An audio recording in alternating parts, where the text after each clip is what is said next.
Shake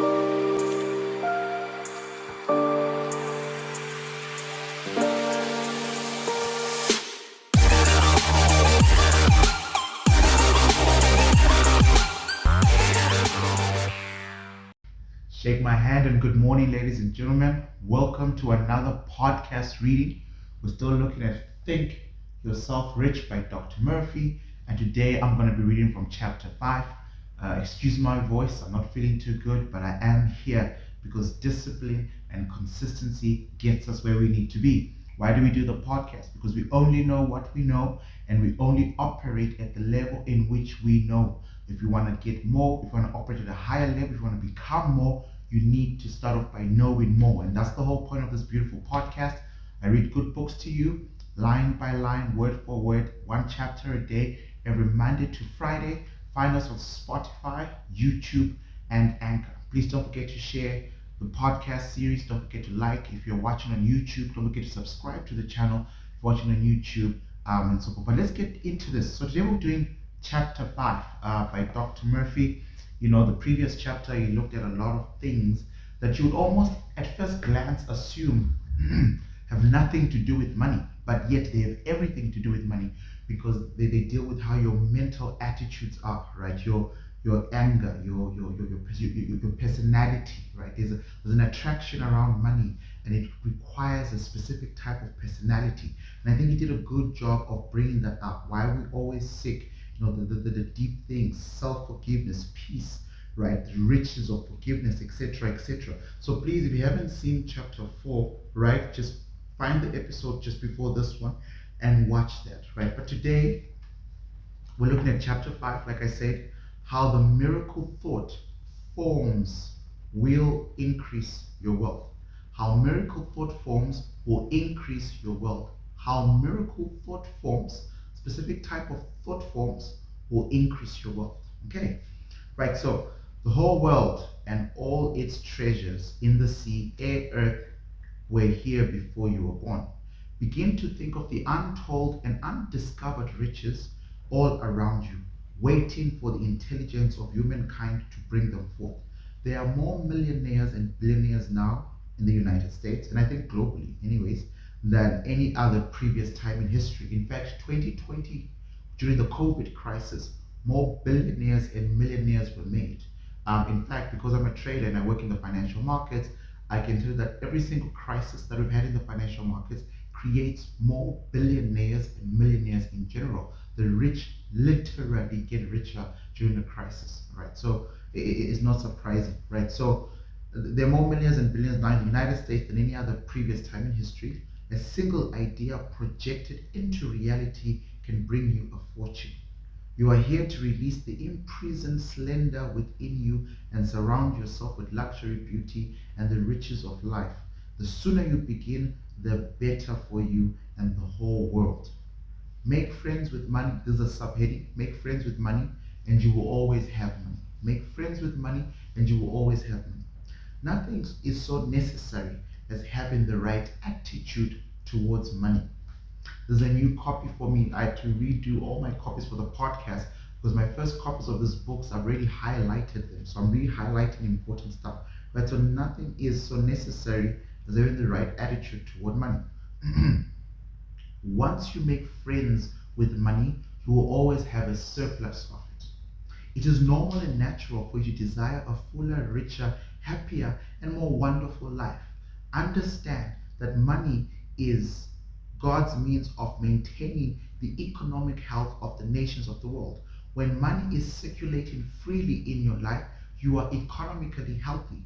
Begin to see money in its true significance and the role in your life as a symbol of exchange.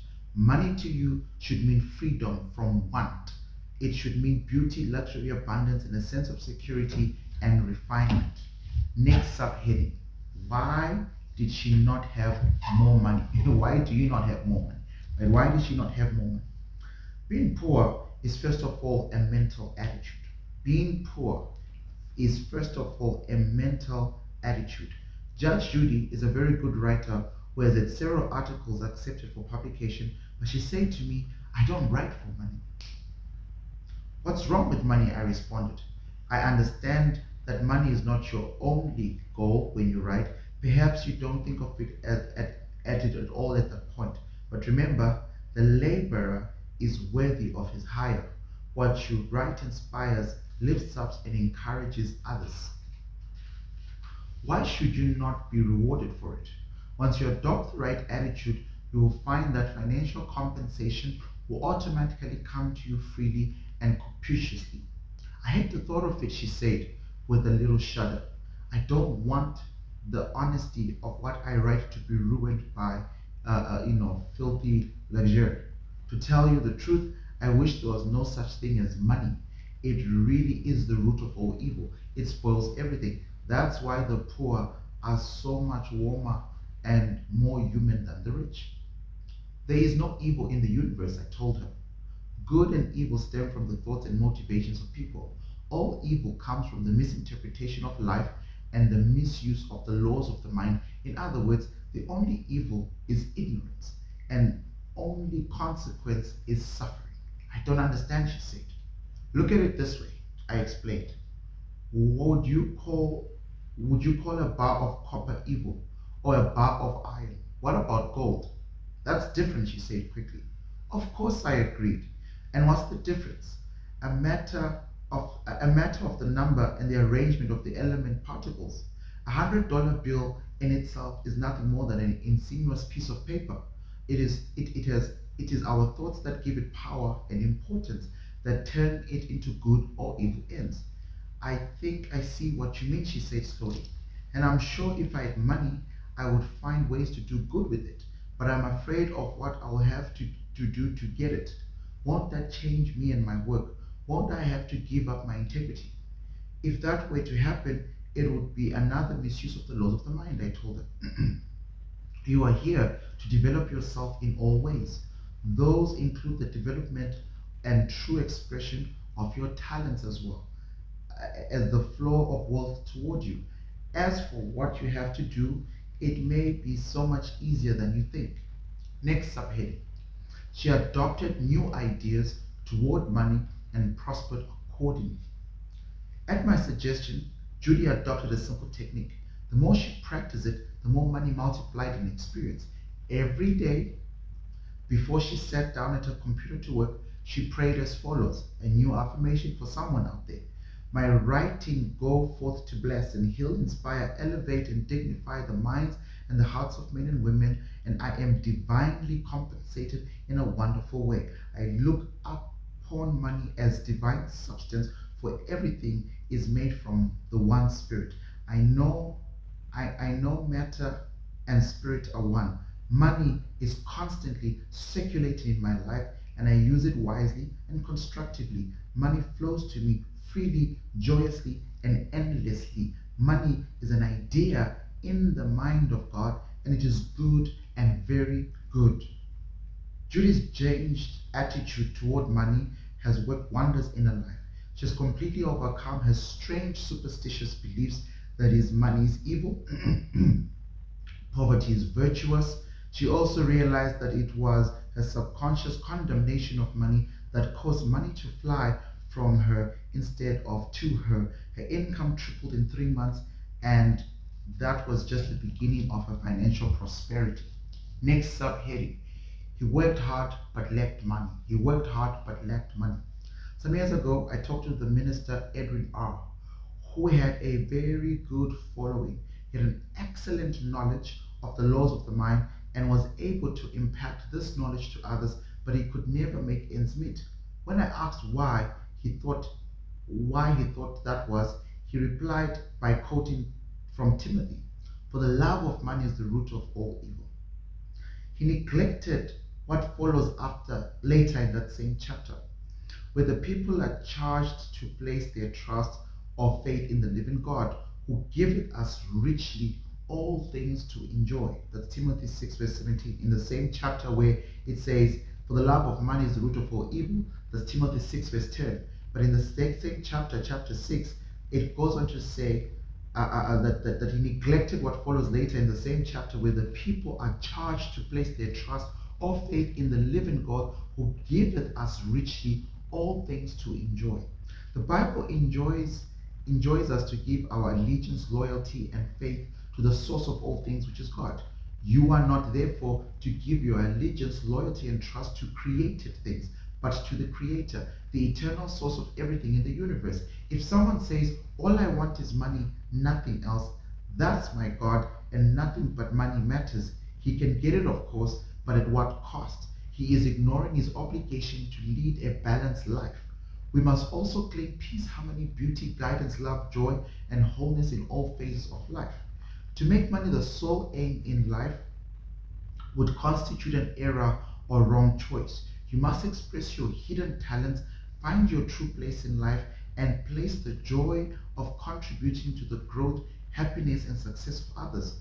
But as you study this book and apply the laws of your subconscious in the right way, you can have all the money you want and still have peace of mind, harmony, wholeness, and serenity. To accumulate money to the exclusion of everything else causes a person to become lopsided and unbalanced. I pointed out to this minister how he was completely misinterpreting the scripture in pronouncing pieces of paper or metal evil. These were natural substances. There's nothing good or bad, but thinking makes it so. I said, he began to think of all the good he could do for his wife, family, the parishioners, if he had more money. He changed his attitude and let go of his superstition. He began to claim boldly and regularly and systematically. All these affirmations seem to work when people are very systematic every single day before you start working, or the previous chapters just before you go to sleep. You know, that alpha theta state as you shift into the subconscious mind, but you have to be systematic. Now here's a systematic one, a systematic affirmation for the priest. Infinite Spirit reveals better ways for me to serve. I am inspired and illuminated, and I give divine transformation of faith, confidence in the one presence and power to all those who hear me. I look upon my money as God's idea, and it is constantly circulating in my life and that my parishioners and that of my parishioners. We use it wisely, judiciously, and constructively under God's guidance and wisdom. This prayer activated the power of his subconscious mind. Today, Reverend Edwin has a beautiful church and his congregation built for him and for themselves. His television broadcast spread his teachings to millions of others. He has all the money he needs for his personal, worldly, and cultural needs. And I can assure you, he no longer criticizes money. Right, and then the next subheading is the master key and program to disciplining your mind for money. The master key and program to disciplining your mind for money. Now, if you follow the procedure and technique I'm about to outline, this is important, okay guys? Right, you will never want for money all the days of your life. Number one, the reason it out in your mind that God or life's principle is the source of the universe, the galaxies in the space, and everything you see. Whether you look at the stars in the sky, the mountains, the lakes, the deposits in the earth and the sea, or all animals and plants, the life principle gave birth to you, and all the powers, qualities, and attributes of God are within you. Ponder on these truths. Number one, everything you see or are aware of came out of the invisible mind of God or life. Everything that our species has invented, created, or made came out of the invisible mind of humankind. The mind of human and the mind of God are one, for there is only one mind common to all of us. Excuse me. God is the source of your supply of energy, vitality, health, and creative ideas. God is the source of the sun, the air you breathe, the apple you eat, and the money in your pocket. Everything comes of the invisible. It is as easy for God to become wealth in your life as it is for him to become a blade of grass. Number two, decide now to engrave in your subconscious mind the idea of wealth. Ideas are conveyed to the subconscious by repetition, a repetition every day, faith, boldly affirming yourself, right, with no doubt. Number three, expectancy. I repeat my affirmations every day. Every day, in every way, I'm getting better and better as a trader. I will have blah, blah, blah, blah, blah, the amount that I want by this day. I repeat this stuff religiously. I have faith of what I'm saying. So when I say it, I don't say it timidly to myself. I say it as if I already have it. In fact, I visualize me having it. And the last thing, number three, expectancy. Every single day when I wake up now, I'm not approaching my chest from a place of lack, but I'm expecting it. I expect that today is the day I meet my target. Maybe today I get closer to my target. Continuous expectation. So it is repetition, faith, and expectancy. I apologize for the dogs outside. Now, by repeating a thought pattern or an act over and over again, it becomes automatic. Remember, I said when we're going to the Napoleon Hill books, we're going to be looking at autosuggestion. Autosuggestion is the fruit of your labor. It is the fruit of consistent discipline, of believing and affirming when you didn't have, when it wasn't real, when there was nothing, but you kept affirming it. When it becomes automatic, it becomes embedded in your subconscious mind. Right now, because of your subconscious, because your subconscious is compulsive, you will be compelled to express it. There is no real difference between this process and learning to walk, swim, play, or play the piano. All right? You must believe in what you're affirming. Realize that what you're affirming is like seeds, like seeds you plant in the ground. They grow after their kind. By watering and fertilizing these seeds, you accelerate their growth. Know what you're doing and why you are doing it. Ladies and gentlemen, point number two is basically the biggest summary of the podcast, of why I am here with you, all right, of why I'm going to stick through this journey with you until we all realize our goals and dreams. This is an incredible, simplistic paragraph that maps out the correct way to attain the things you want to attain. I'm going to move on to number three, but please memorize the point number two. Now, repeat the following affirmation. This is number three, for 5 minutes, night and morning. I am now writing in my subconscious mind the idea of God's wealth. God is the source of my supply, and all my needs are met at every moment of time and point of space. God's health flows freely, joyously, and ceaselessly into my experience. I give thanks for God's riches forever circulating in my experience. That could be an amazing first opening paragraph to your affirmation card, right? That could just be how your affirmation card starts. It's a brilliant thing. I'll read it again. I am now writing to my subconscious mind the idea of God's wealth. God is the source of my supply. All my needs are met at every moment of time and point in space. God's wealth flows freely, joyously, and ceaselessly in my experience. I give thanks to God for God's riches forever circulating in my experience. Number four, when thoughts of lack come to you, such as I can't afford that trip or I can't pay that bill, never finish a negative statement about finances. Never finish, never finish a negative statement about finances. Reverse it immediately in your mind by affirming, God is my instant and everlasting supply. Never finish a negative statement about your finances. Catch yourself. You gotta train yourself. Right? Oh my God, I'm in debt. But stop. God is my instant and everlasting supply, and that bill is and that bill is paid in divine order. God is my instant and everlasting supply, and that bill is paid in divine order. If a negative thought comes to you 50 times in 1 hour, reverse it each time by thinking, God is my instant and everlasting supply, and that bill is paid in divine order. God is my instant supply, meeting that need right now. After a while, the thought of financial lack will lose all momentum. And you will find your subconscious is being conditioned to wealth. If you find yourself attracted to a new car, for example, never say, I can't possibly afford that. On the contrary, say to yourself, that car is for sale, it is a divine idea, and I accept it in divine order. That car is for sale is a divine idea, and I accept it in divine order. This is the master key. When applied as outlined in the preceding program, the law of opulence will work for you.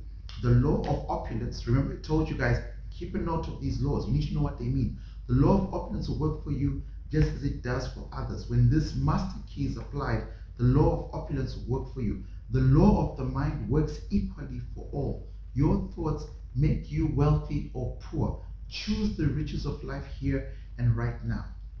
The next subheading: a sales representative is stuck at 30,000 US dollars a year. A sales manager sent me one of his employees for counseling. Rhonda G was a brilliant college graduate and knew her products very well. She was she was in a lucrative territory, but was making only 30,000 annually in commissions.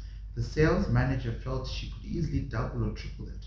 In talking to Rhonda, I found she was down on herself. She had been born into a family trapped by poverty. Her parents always took it for granted that she was destined to live in poverty, just as they did. Instead of putting stress on the value of ambition, education, or hard work, they made fun of her aspirations for a better life. They told her she was getting ideas above her place in life. Excuse me. Her subconscious mind, especially impressionable in someone so young, accepted these imposed thoughts. Like, you're going to have to investigate the type of thoughts that were planted to you by your family when you grew up. We call that socialization. You become the product of your environment. You have to change that. You have to separate yourself from that environment mentally. You absolutely have to. Now, right, so even when she was a subconscious mind, especially impressionable in someone so young, accepted these imposed thoughts. Even when she chose an occupation that gave her the possibility of achieving her dreams, her subconscious belief in lack and limitation held her back. I see this all the time when I do my one-on-ones with traders. To be a trader in the financial markets is literally to live in the world of possibility. 6 trillion US dollars a day, right, is put on the table for a small group of traders every day. All right, but a lot of people approach this thing with a lot of lack, right? So that limitation holds you back. And I explained all this to Rhonda. Then I told her she could change her subconscious by feeding it with life-giving patterns. Accordingly, I gave her a mental and spiritual formula to follow that would transform her life. I stressed that she should under no circumstance deny what she affirmed, because her subconscious mind will accept and manifest what she really believed. Every morning before going to work, she affirmed, I am born to succeed. The infinite within me can't fail. Divine law and order govern my life. Divine peace fills my soul. Divine love saturates my mind. Intelligence guides me always. God's riches flow to me freely. I am advancing and moving forward and growing mentally, spiritually, financially, and in all other ways. I know these truths are sinking into my subconscious mind and will grow after their kind.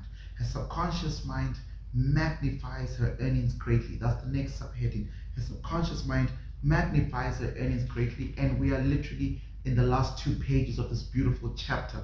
My goodness. Now, a year later, I received a telephone from Rwanda. She told me her life had transformed as a result of the ideas we had discussed. I had learned to value myself, she said. I'm appreciating life now and the wonderful things that have happened. My commissions over the past 12 months have almost amounted to $150,000. That's 5 times what they were a year before. And last week, my boss asked if I did consider supervising sales in the entire southeastern district, as Rwanda realized her success came as a result of learning the simple truth that whatever she inscribes in her subconscious mind becomes effective and functional in her life.